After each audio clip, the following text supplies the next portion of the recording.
तर अजितदादांच्या या अपघाताची संपूर्ण सीबीआय मार्फत चौकशी झाली पाहिजे अशी आमची मागणी आहे.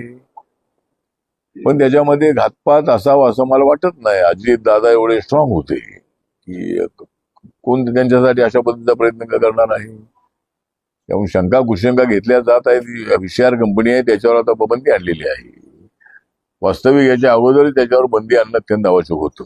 किंवा ते एअरक्राफ्ट जे बरोबर चालत नाही आहे किंवा त्याची डागडुजी ठीक नसेल तर अशा कंपनीच्या एअरक्राफ्टला परवानगी देणं अत्यंत चुकीचं आहे.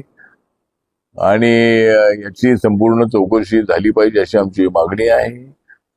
पण माझं वैयक्तिक मत असं आहे की अजितदादांचे कुणी दुश्मन नव्हते. म्हणजे अजितदादांना असं कोणीतरी प्लॅनिंग करून त्याचा क्रॅश घडवला या मताशी आपण सहमत नाही. पण झालेली घटना अत्यंत दुर्दैवी आहे.